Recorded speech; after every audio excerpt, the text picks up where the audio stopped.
My name's Erik Nelson. I'm a film director, documentary director, and producer whose most recent film is called Apocalypse 45. It's an immersive look at the last year of fighting in the Pacific Theater in World War II.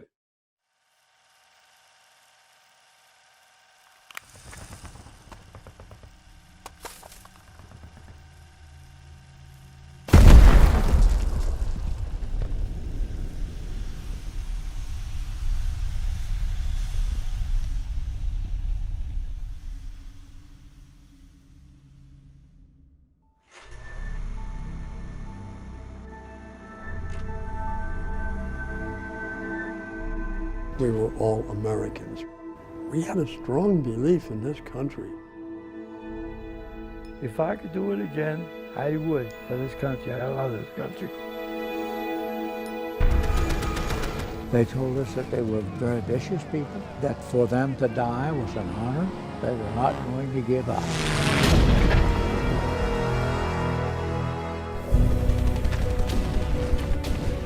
We were thinking about saving our asses. Yeah, it's true. One guy lost his foot, and he was the happiest guy in the world because he said, I'm getting off of this island. They didn't care about us. They were there to sink the ships. They had balls. Oh, they had plenty of sake, either one.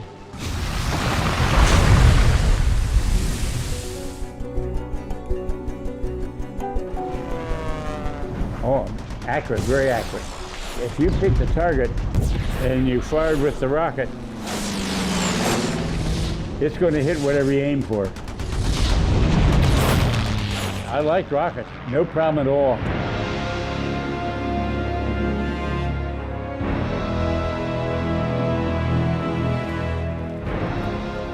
I saw Nagasaki and Hiroshima, and I was absolutely surprised and astounded. That was like you were carrying a load, and all of a sudden you dropped it off and you were completely free. It's been said many times by many people that war is hell. But I never visualized hell being that bad.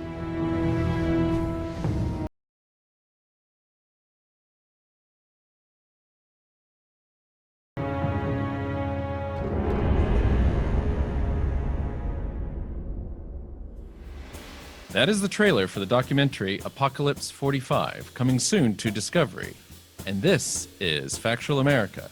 We're brought to you by Alamo Pictures, a London-based production company making documentaries about America for international audiences. Today we're talking about America's greatest generation, those who survived the Great Depression, fought in the Second World War, and literally saved the world. To discuss a key chapter in the story through breathtaking, never-before-seen footage is the acclaimed director, Erik Nelson. Erik, welcome to Factual America. How are things with you? Now, good. We're sitting here, 6,000 miles away. You're in London, and I'm here in the People's Republic of Santa Cruz on a bright, sunny day.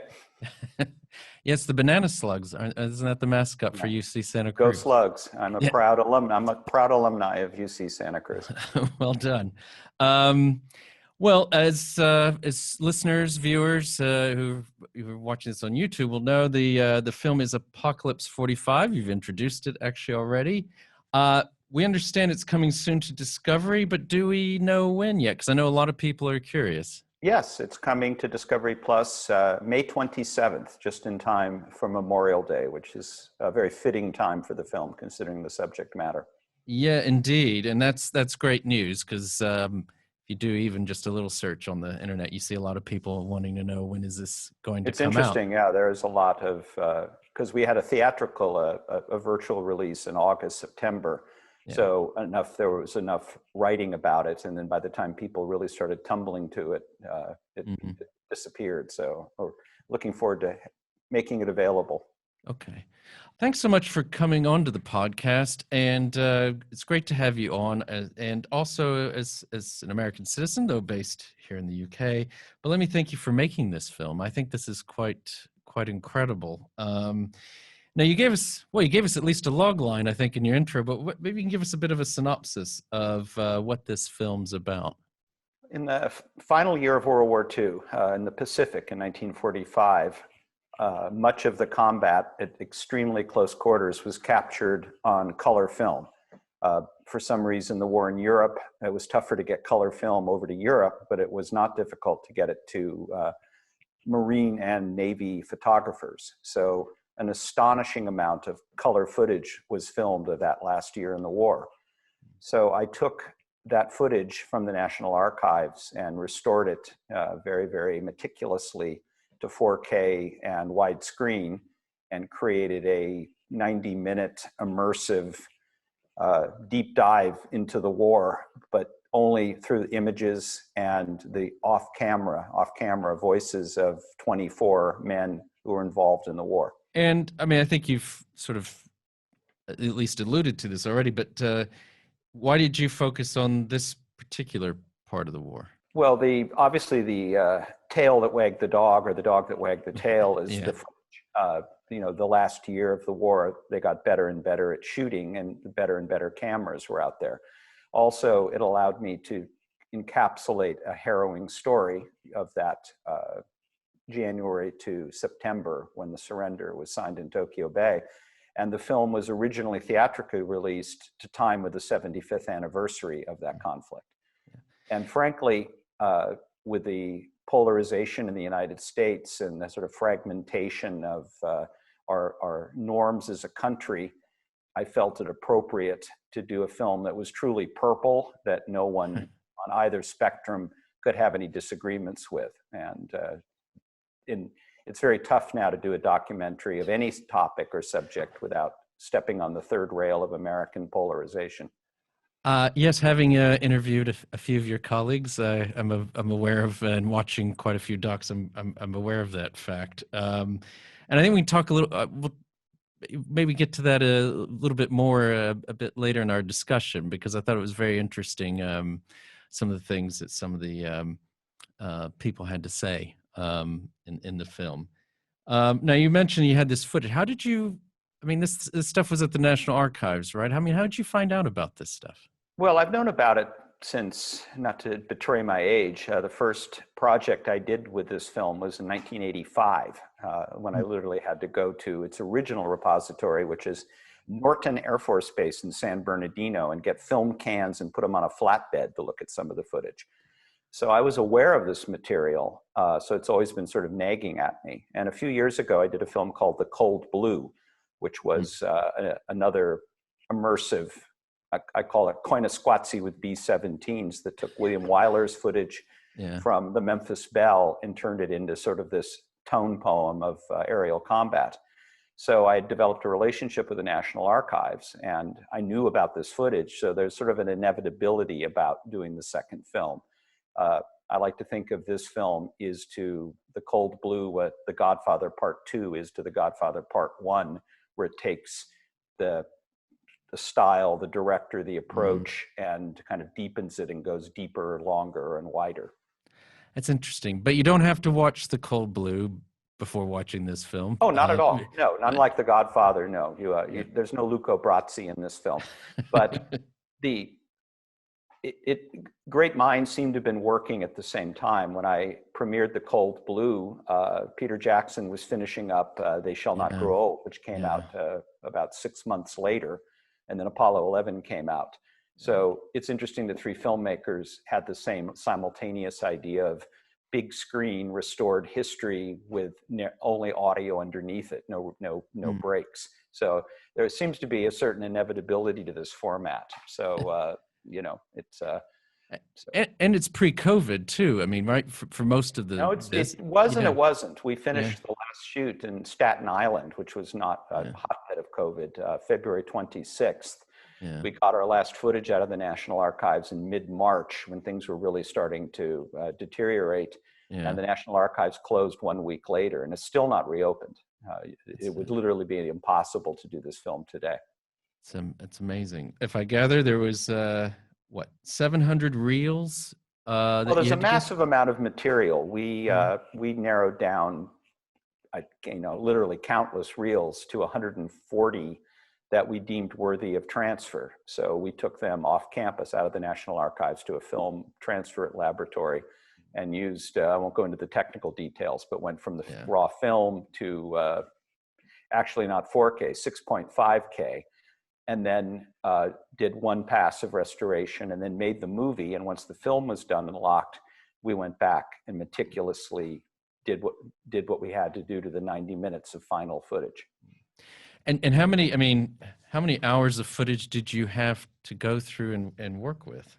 Oh, I don't know, 140 reels times 15 minutes. I don't know what that breaks down to. A lot. That's a lot.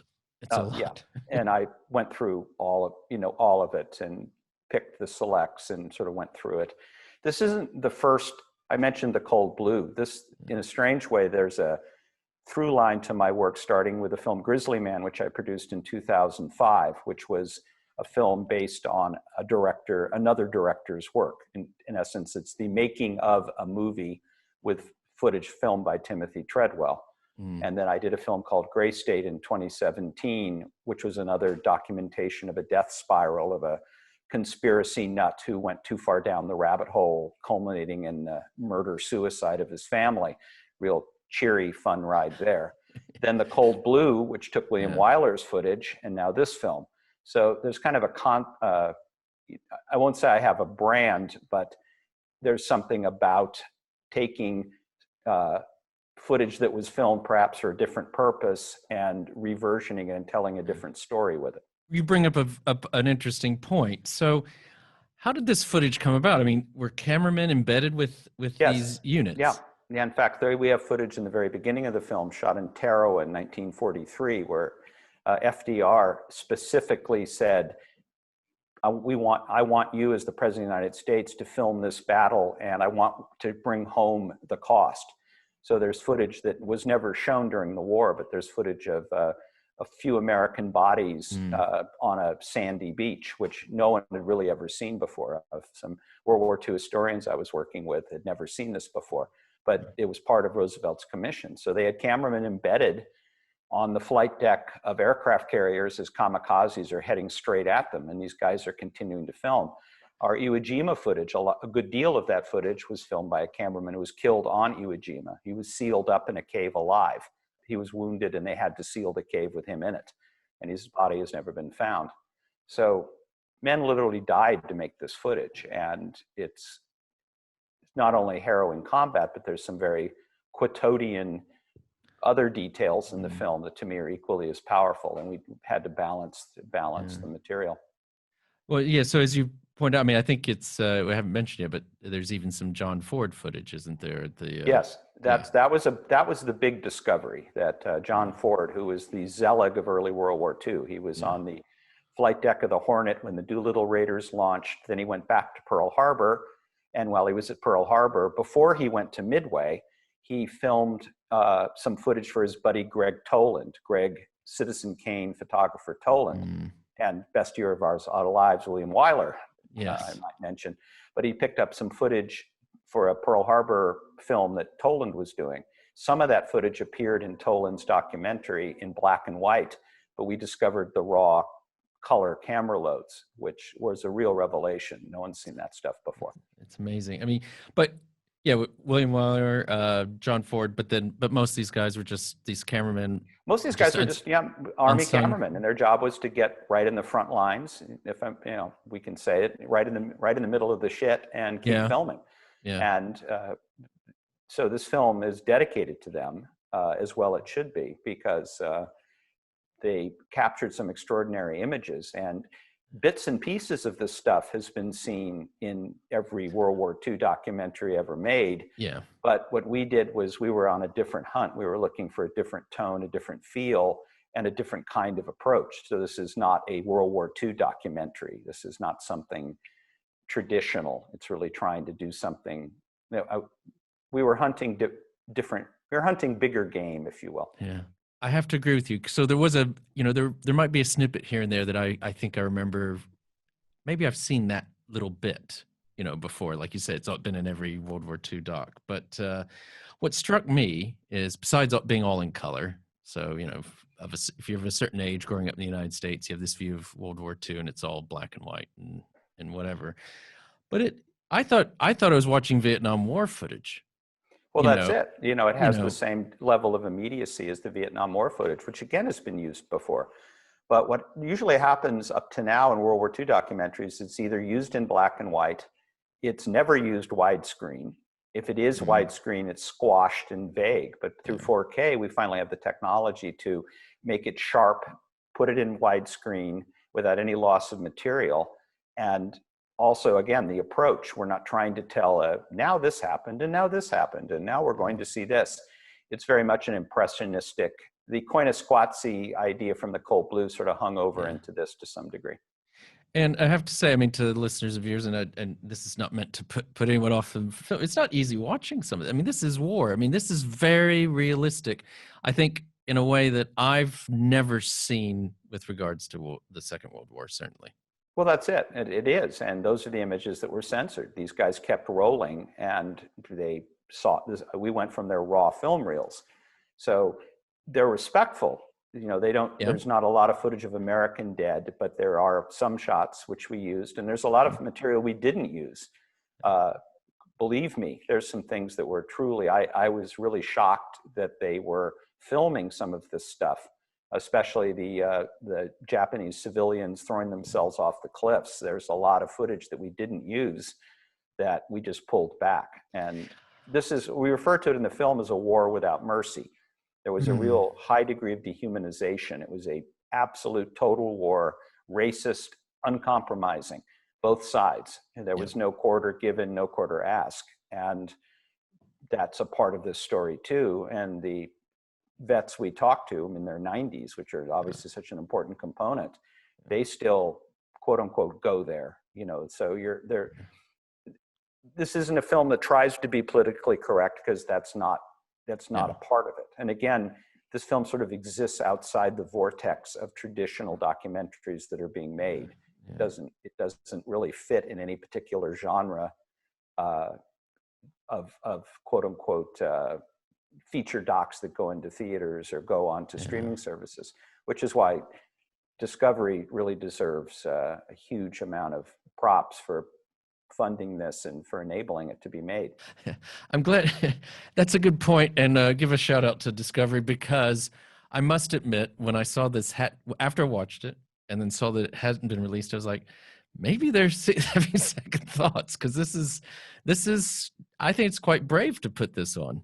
Well, it is. It's an adult portion, but with Discovery Plus launching now, they've stepped into big time into the streaming arena, and they're extending their brand, and this film takes that brand one step further, because it is real, it is a documentary, it is true to it is true, and Discovery has a long history of creating, enabling great documentaries. Grizzly Man was originally done for Discovery, and Encounters at the End of the World, which got an Oscar nomination for Werner back in 2008. That was a commission for Discovery. So I go way back with Discovery.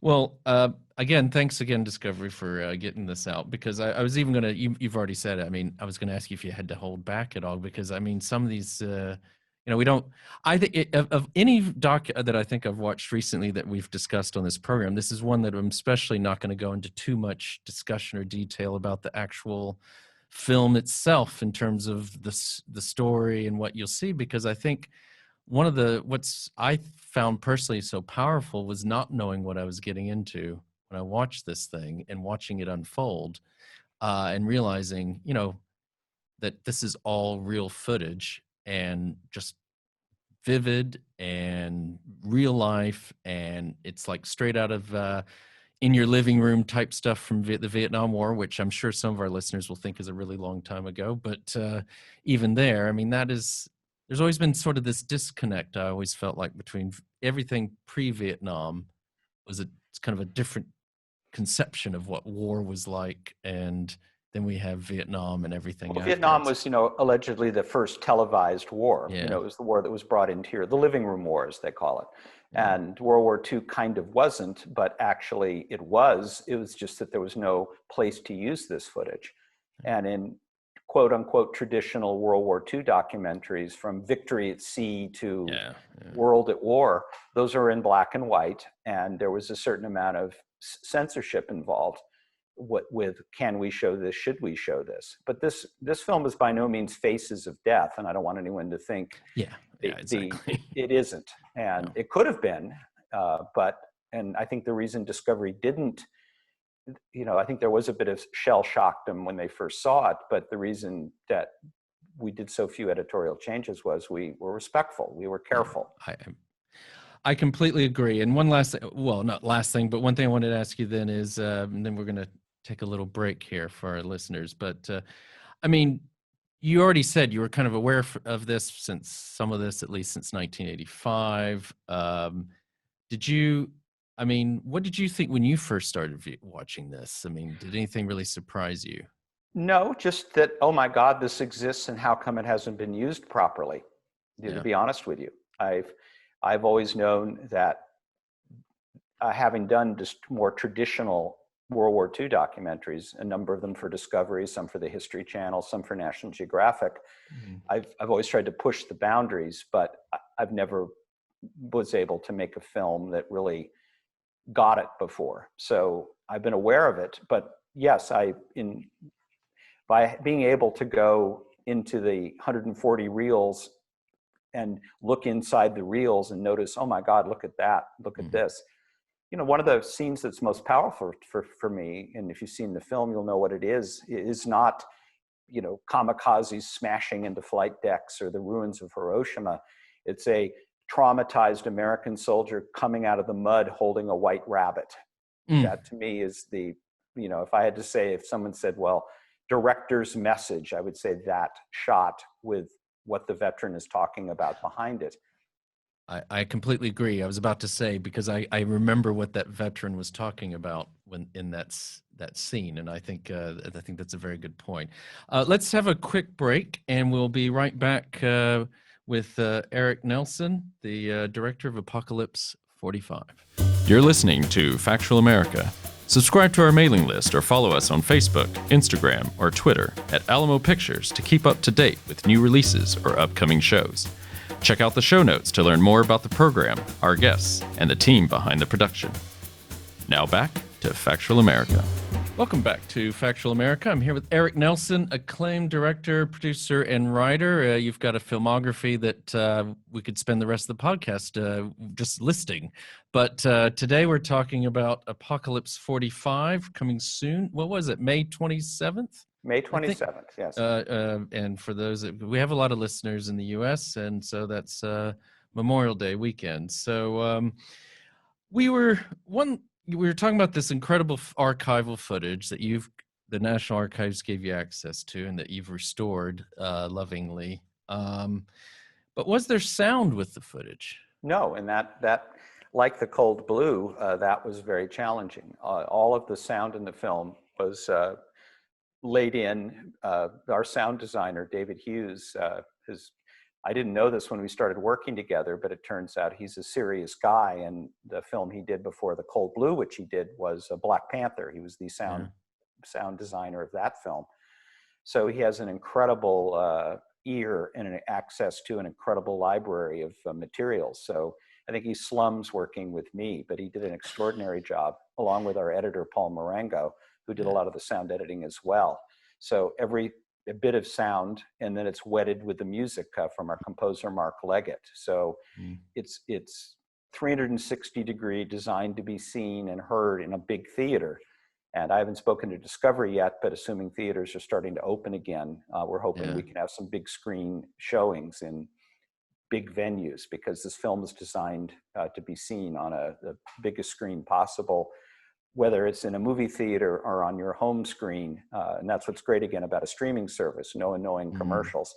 You just turn it up and go. Yes, I look forward to seeing this on a big screen. I can also attest to the fact that on a laptop with a pair of headphones, it works as well also, but I can only imagine. And that's another thing that struck me was, so I obviously read the blurb. I know there's this footage that's never been seen and it's been restored. And then, but then to also hear the sound that came with it, which I thought was quite quite effective. How do you go about assembling the story? Because you've got this footage, and then Well, there's two tracks. There was the footage, which I knew, and I knew what we had, and I'm enough of a military historian that I knew kind of the sequence. It was clear that it should be told chronologically, but in chapters to fit the footage. And then I did, with my colleague Peter Hancock, the two of us, just a crew of two, went across the country in 4 separate trips to interview the guys. They don't come to you, you go to them. Old age homes, their homes, hollers in West Virginia. And because I knew in the back of my mind what the footage was, and I knew what I wanted them to talk about, which was less about, tell me what you did in your buddy's name. It was, what was it like? Yeah. Take me there. So I was very precise in the hour and a half. We really couldn't tax them much longer than an hour and a half. But once I had that interview, I went back and did a sound script and just sort of chunked the two together and went. It really, so honestly, once the final transcript was done to a first draft edit script, it probably took 2 days tops to do. And I would say 70% of the original script is the movie. It just sort of fell together very easily. Wow, that's amazing. Now, how do you go about doing a casting call, if you will, for 95-year-old vets? I mean, well, Peter was the casting director, if you will. Yeah. First off, there's not many of them. We've lost now, of the 24 people in the film, we've lost 6 of them since we filmed last year. But I knew I needed certain people. I needed people who had experienced kamikazes from the receiving end. I knew we had this extraordinary footage of B-29s and P-51s over Japan. So we went after some people there, and we knew we had Okinawa, and we were lucky enough to stumble our first shoot, even before we were officially greenlit. There was a reunion at the New Orleans World War II Museum of a Iwo Jima Marine Division, the 5th Marine Division. So we were able to do 11 interviews in one day at that reunion. And that was a long, and I had to fly home to California that night. So that was a long day. And were they eager to tell their stories?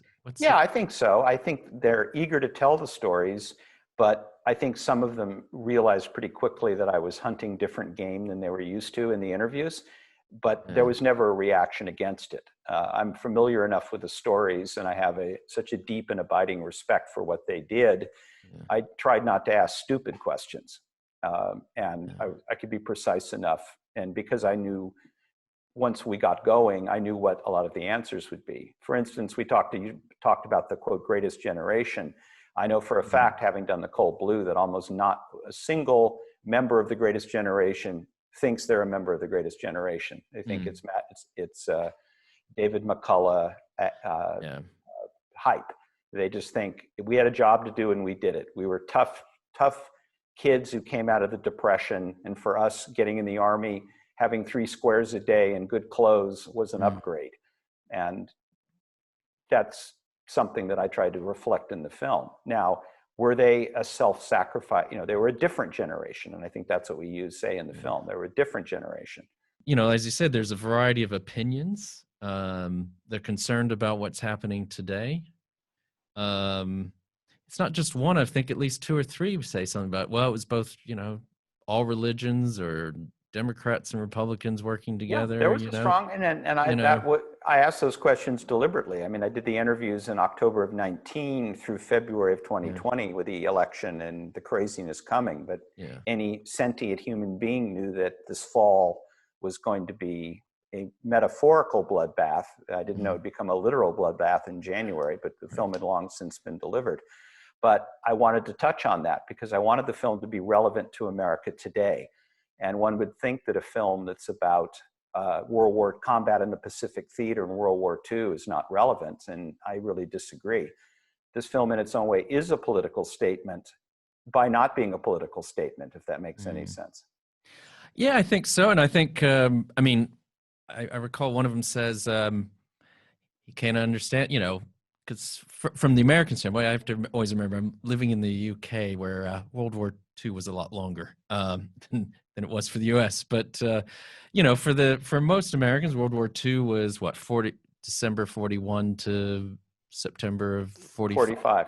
And the war didn't come home in England, I don't know how many multiple thousands were killed all through 1945 with V-2 rockets. It was a much more immediate thing. The United States never experienced that war firsthand, except for these guys and their comrades in Europe.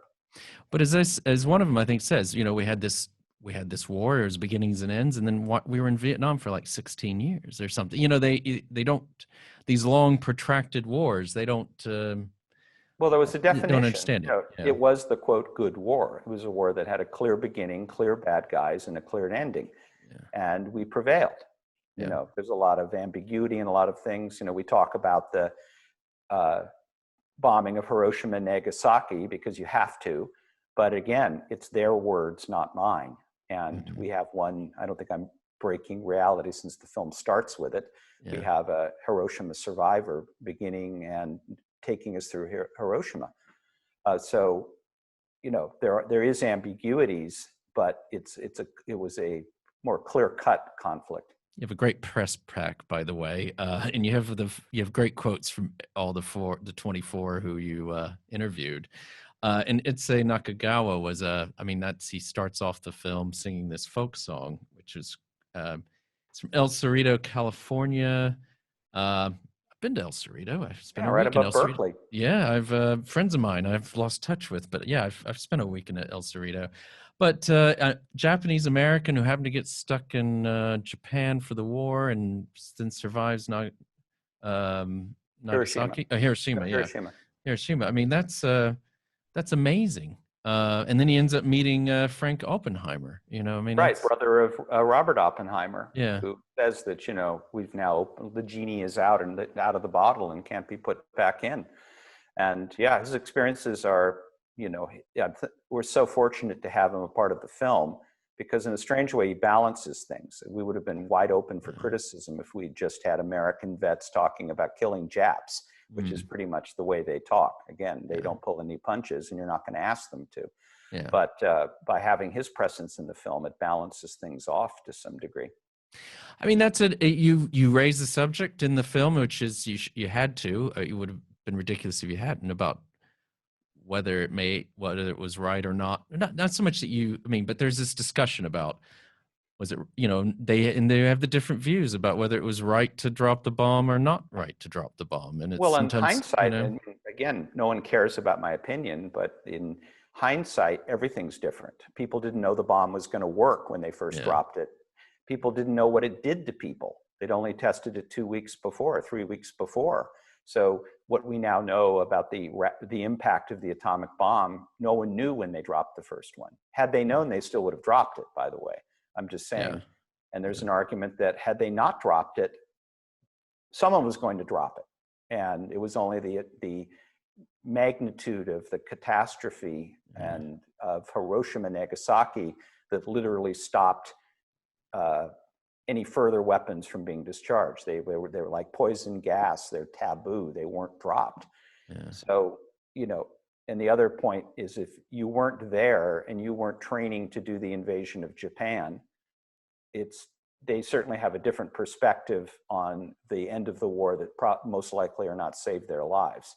Yeah. So, you can take all things, but the key word here, I think, is hindsight.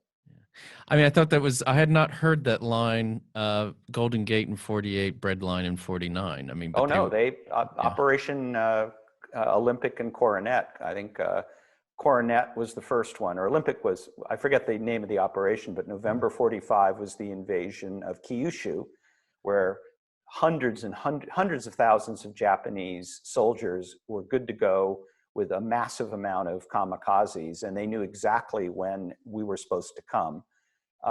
And then they were going to execute the second phase of the operation on Honshu, which is the main island of Tokyo, in March of 46. And if the Japanese had dug in like they dug in Iwo Jima and Okinawa, the war absolutely would have gone on to 47 and 48. It would have ended with literally the extermination of most of the population of Japan. Yeah. And that's not, I have the plans. I physically have this massive 900-page typewritten plans that I got 30 years ago when I did my other project of that invasion. And if you leaf through these plans, this was serious. This was no joke. This was no drill, as they'd say at Pearl Harbor. Yeah, that's a very interesting perspective. 'Cause I'm even remembering from my university days. I mean, it was still very much kind of. Believe me, I read a lot of stuff saying how horrible it was that the U.S. dropped the bomb and these sort of things. But I do remember talking to my granddad about it, and he was in California training to be part of that. Absolutely. And part of that invasionary force. And he would say, well, if it hadn't been for that, who knows what have, would have happened. Well, Paul Fussell, who wrote War Without, has written a bunch of books. I forget, the Wartime, Great War of Modern Memories, a terrific writer, Princeton University professor. Yeah. He wrote a book called Thank God for the Atomic Bomb. And his point was he was in Europe. He was in the Battle of the Bulge, was one of those guys. And when that war ended in May, he was shipped back to the United States, refitted, and was on his way to fight again. And he said, I literally wept when I heard the news, wept tears of joy, because I knew I was going to live and my friends were going to live too. Yeah, but then, but at the same time, you do, I think the film does show the aftermath. Absolutely. And the aftermath was documented by Army. Yeah. Interesting sidebar for film history is I mentioned Greg Toland at the top. Yeah.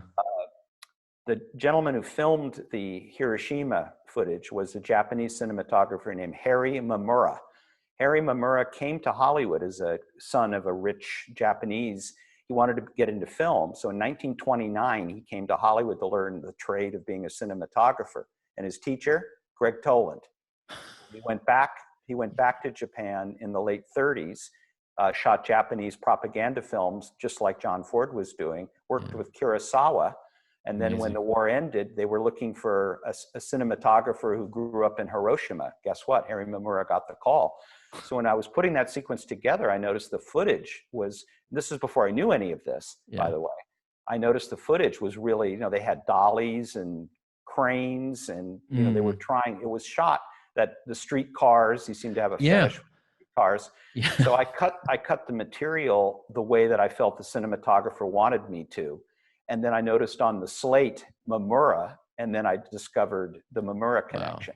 Wow. That's amazing. You can't even make that up. I mean, you can't even make it up. No. And there's that one scene where I thought you were going to get squeezed by two streetcars. I mean, they put it. I just let the footage go. I was really flattered. I forget the gentleman's name, but Ken Burns was his guy, his lead editor, and he is an editor, and he just thought that he loved that footage. And I'm sad to say, he asked you, well, how long did it take for you to do that? And I said, about 4 hours.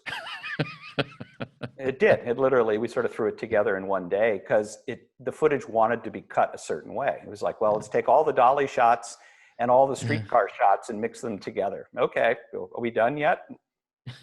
That's excellent. I mean, another, we talked about Issei Nakagawa. There's, all of them were, and as you said, unfortunately, but they are in their mid to late 90s. 6 have already passed away since you filmed. But there's this Corporal Herschel Woody Williams. Medal of Honor winning. Woody. Yeah, that, I thought, I mean, it's not even the press spec, but what I remember is him saying something about those 4 hours changed his life forever. He didn't even know. Yeah, he had 4 hours of crazy, insane bravery. You don't know what you're going to do until the call happens. And he'd already been in combat, so he wasn't a newbie, but he was no more, and he'd be the first to admit it, no more heroic than countless people at Iwo Jima, but he happened to be watched. People saw what he did, and when it came down to medal issuing time, he was honored for it, and he absolutely deserves that medal incredibly, but he would be the first to admit so did so many other of my buddies who either didn't come home alive or there was no one there to see what they did. And in terms of this, as I said, we were not going to go, as you said, it's chronological, tells this story. This, as I think you've pointed out, is probably the most brutal part of the war, certainly in terms of the Pacific campaign on both sides. And I think this film brings a lot of humanity to this that sometimes is possibly lacking. What is the story besides telling the story of those last several months of the Second World War and in the Pacific. I mean, what is the story you're trying to tell, and that you want viewers? It's less of a story than I try to tell than what I'm trying to construct. And what I'm trying to construct is a time machine. You step in the Wayback Machine in the beginning, you go from black and white into color, and you're in it. You're in the middle of it. And it takes you back to 1945 in a way you've never seen it before, without any directorial flourishes, without any barriers between you and the material, save the voices of guys who were there too, who in a year or two won't be around anymore. Yeah. So if you think about it, the fact that we were able to use this new film technology to restore the footage and be able to talk to the guys who were there about what that footage says will never happen again. If this film hadn't been made last year, it literally would never have been made. Yeah, I think that's, and I agree with you as well about the time capsule side of, time machine element of this, because I did feel transported. Because the one thing personally, if I may add, one thing that really struck me was, these, I don't know, personally, I always have this view that people from the Second World War, or, from the early part of the 20th century look different or whatever, but these people look, this could have been filmed yesterday, except for you can tell from just the way the film looks that it's obviously not digital originally, but there's something about it. These cameramen got like really good close-ups of people. And they shot close-ups. And like I mentioned with the Harry Mamura footage, the reason we could edit it so quickly, there were certain sequences where you could see what the photographer was shooting. Okay, tight shot of machine gun barrel, shot of face, perspective shot. We shot the footage. We wanted to honor the photographers who, in the heat of the moment, were building sequences. And if they filmed a traumatized guy holding a bunny, rest assured they felt that was of interest. And I tried to go with again, it's a strange combination of complete micromanagement of every frame and image and letting it just kind of flow the way the material wants to flow. So it's sort of a balance when you make a film like this, to be all over it and then just to let the material take you where it needs to go. Yeah. And as you said, the film's a tribute to these, among many things, but is certainly a tribute to these cameramen, and many who will always remain unsung, but who in the heat of war did some amazing work, didn't they? And they did it to bring this back. I'm sure if you told, I was very conscious, not only, one of the reasons that Discovery released the film theatrically was we promised the guys that it would be in theaters, it would be visible on the 75th anniversary, and they would be able to see it. They know there's a ticking clock.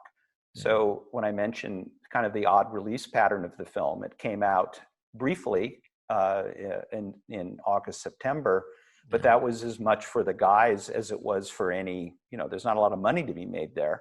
It was really just because we promised them we were going to do this. And when we made those promises, COVID hadn't descended yet. Yeah. By God, we were going to get it out, finish it, and show it to them. And we did. And I'm very pleased that we were able to, and that Discovery let that happen. And now we're in the position where the rest of the world can see it, May 27th. Now, we've already discussed this briefly, but now looking back on this, and you've interviewed them, and you've put this film together and other films, they don't like to use this term, greatest generation. Maybe you don't either, but what do you think of this generation? As I say, honestly, I think that if we were faced with an existential threat like Hitler, I would say Nazism, but we are faced with that threat, and we're not exactly passing the test, but I digress. But an alien invasion or something that was just clearly beyond the pale, I'd like to think that the 18-year-olds in America would rise to the occasion, and thanks to their ability at video games, they'd probably be better shots than Woody Williams. So I don't think that there's a quantum change in the DNA of human beings since 1945, but there was a matrix that created that era and that time. And if a film like this forces you to examine the matrix and weigh it and have this conversation that we're having, I feel we succeeded in what we're doing. Okay, well, I think we're actually, it's hard to believe, but we're coming we're starting to come in to the end of our time together, Erik. But maybe while I've got you here, I can ask you. So, what's it like to work with Werner Herzog? Oh boy. Well, I like to say, if you've seen The Mandalorian on Disney, Yeah. that's him. It's pretty much an accurate depiction. He's a little nicer in The Mandalorian. He's a little more easy to work with, but Yeah. no. Let's just say he upped my game, and I think I lowered his game, and I think it was good for both of us that process happened. It's always curious because I've been fortunate to interview people like yourself and others who've worked with, besides your own careers, have worked with some amazing, names in the field, and it's always interesting to get a sort of a perspective on that. Werner, because I had not done a theatrical documentary before working. I came out of television, which is a whole different communications bandwidth. So doing Grizzly Man, which is our first film together, it indoctrinated me in a different rhythm. But Grizzly Man, ironically, that was the making of another project. It was the making of the film Treadwell really was making. We used of the 100 hours of Timothy Treadwell's footage of bears, and we only screened 10 of it because we were only looking for footage documenting the making of process. And I'm happy to say that we're putting out very soon, it's finished, a 3-hour, the movies Treadwell wanted to make, a 3-hour Oh, wow. amazing nature show. So in some ways, Grizzly Man's the prequel or the making of to this film, and they both sort of exist in the same universe. And the only thing they share is the soundtracks for both is Richard Thompson, the great Richard Thompson, who also scored The Cold Blue. So he's sort of he's our in-house composer, if you will. So we're very lucky. When you speak about working with giants, to be able to work with someone of that skill set has been an honor. Wow, that's amazing. I mean, I was going to ask you what's next for you. It sounds like you've got that. Any other big projects? Well, I wish I could talk about it, but there's another sort of archive-driven project that I'll just hint. It has something to do with the Beatles, but it's not what Peter Jackson is up to. It's right. It would just say it's in the Beatles universe, and it's something we're trying to put together now for a year from now. And there's some other stuff in the fire. With documentaries, you have to be so close to the vest because so much of them are subject or topic driven. You can't really you don't want to let the cat out of the proverbial bag. Yeah, I do a little work with a documentary film. The people who sponsor this podcast, and it's I know where you come from on this one. I mean, but the Grizzly Diaries, Diary of the Grizzly Man, that's official. There'll be 3 hours. Shout Factory is putting it out. It's going to be out sometime. I mean, we've finished remastering to widescreen, scoring. They're done. It's just they're on final approach at this point. So that can be announced. It hasn't been announced, but it's coming. Okay. We've actually, I forget what film it was. We had another Shout Factory film that we discussed. I mean, you've, obviously done a lot with archive, and certainly, and that's sort of why I asked you the question that how much of this was done pre-COVID, because as soon as COVID hit, that was everything, seminars, online Zoom seminars about how to do archive and things like that, for young filmmakers or maybe not so young filmmakers. I mean, do you think this is going to be the trend, even more archive heavy docs? Archive is only as good as what it archives, right? So, obviously there's new tools in the toolkit to restore and make archive footage look good, but it's what you do with it that counts. And I had this particular genre after Grizzly Man into Gray State, into the Cold Blue, into Apocalypse, and into this new hopeful Beatles project that was on its own track, irrespective of COVID. So all COVID did, I was just lucky enough that it didn't slow us down. We were able to keep the Apocalypse 45 going because I didn't need any additional shooting. I didn't need to do interviews, but people are managing to pick stuff up and things will light back up again.